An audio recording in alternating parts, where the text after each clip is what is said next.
En agriculture, l'impact négatif de l'adoption des solutions chimiques proposées contre les maladies des plantes ainsi que les insectes ravageurs ne sont plus à démontrer. Des initiatives sont prises ça et là pour une agriculture plus responsable et durable.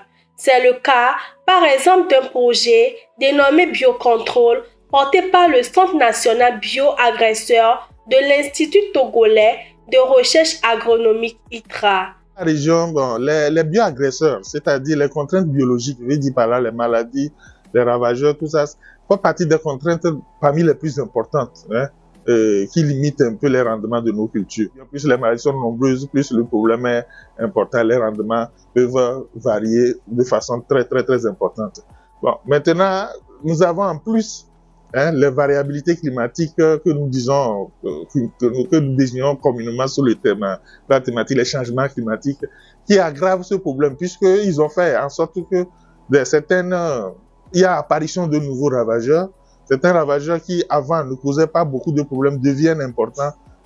Il est normal que les chercheurs aussi commencent à réfléchir et parfois même à anticiper, commencer à se dire si nous avons tel problème qui s'aggravait, quels sont les moyens qu'on aurait à lutter. Et nous savons aussi que les produits de synthèse chimique ne sont pas toujours la solution, puisque parfois ils créent d'autres problèmes qui soient alimentaires, environnementaux.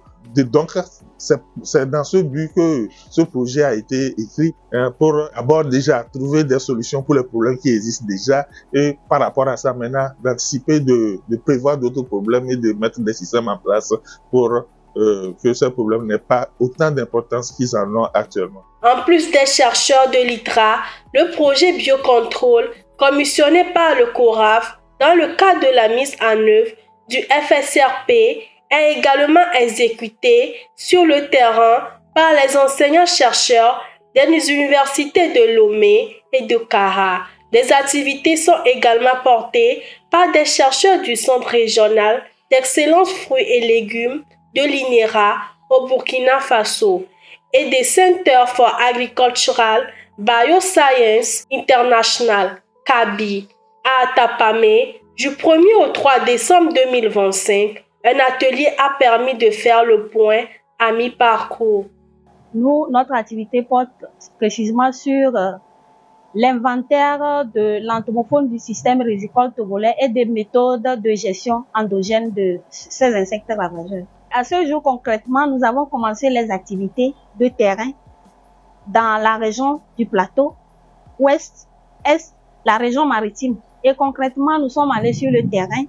Nous avons commencé les enquêtes, avoir les connaissances des pratiques agricoles des producteurs sur la gestion des insectes ravageurs.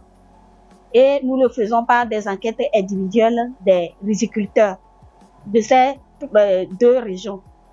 Aussi, nous avons fait les prospections. Quand nous allons sur le terrain, nous allons sur les parcelles de riz pour voir, avec des protocoles bien définis, quels sont les insectes ravageurs qui sont disponibles dans le milieu et les ennemis naturels qui sont afférents.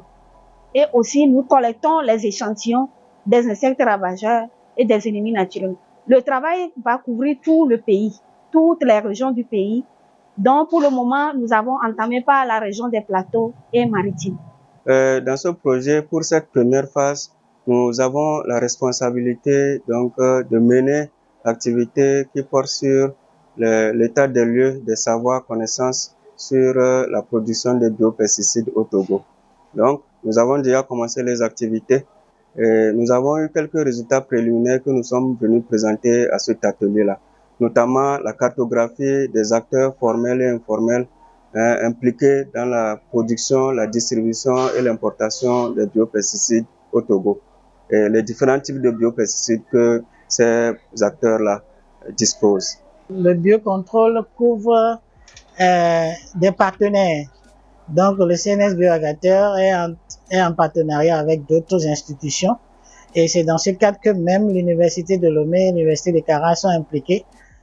En dehors de ces institutions nationales, nous avons des institutions internationales, le cas du CABI et le cas de l'INERA au Burkina Faso, qui sont étroitement impliqués dans ce projet biocontrôle et c'est devenu un programme plus ou moins international et sous-régionale. Nous remercions véritablement le CORAF qui a mis les moyens pour pouvoir que le projet biocontrôle puisse se tenir à travers le FSRP et donc qui ont financé véritablement les activités de ce projet-là.